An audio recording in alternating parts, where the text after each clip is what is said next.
À Montrésor, les destins tourmentés de la Pologne et de la Russie sont liés à jamais à la douceur de cette vallée paisible.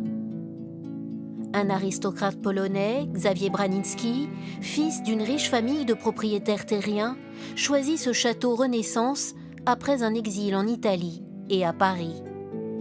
Impliqué à 28 ans dans un complot contre le tsar, Montrésor devient sa deuxième patrie.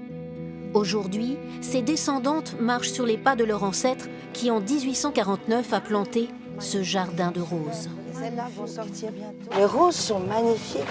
Regarde, toutes celles-ci vont sortir. Proche de Napoléon III, le jeune Branicki rêve de voir un jour son pays libre et indépendant.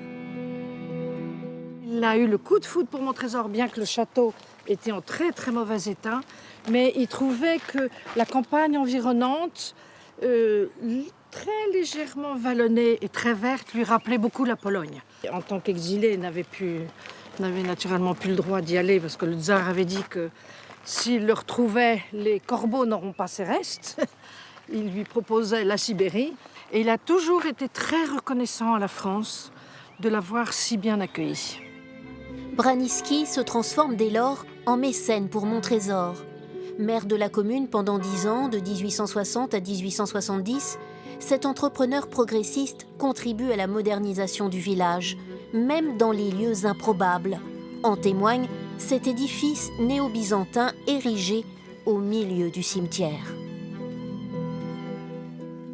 Ce terrain a été donné en 1862 par Xavier Branicki pour en faire justement le cimetière du village et pour faire construire cette chapelle sépulcrale pour abriter d'abord la tombe de sa mère et ensuite sa propre sépulture et celle de ses descendants.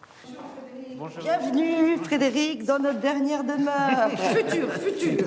Dès 1940, cette chapelle devient une plaque tournante grâce à leur ancêtre Anna Braniczka. Membre d'un réseau de la résistance, à 77 ans, elle prête main forte aux maquisards en cachant des armes parmi les tombes. Cette chapelle a suivi l'histoire un petit peu du village. Et durant la Seconde Guerre mondiale, la résistance qui se fait en cachant, en profitant de ce lieu pour cacher quelques armes dans la crypte.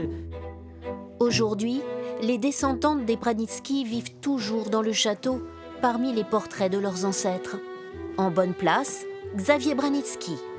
Après avoir fui le tsar, il rencontre un vif succès en France.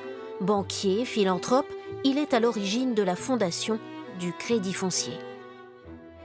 L'humain l'intéressait, les gens l'intéressaient. Et le Crédit Foncier, si je ne m'abuse, avait été créé pour permettre justement l'accès à la propriété à toutes les classes sociales. Donc c'était déjà quelque chose de très humaniste, si on peut dire. Une vie bien remplie au service de la France, avec son lot de mystères difficiles à éclaircir. Ah, le voilà, ici, à l'âge mûr. Je crois qu'il n'était pas très grand de taille. Si, il était grand. Ah bon, alors là, on coupe. S'il vous plaît.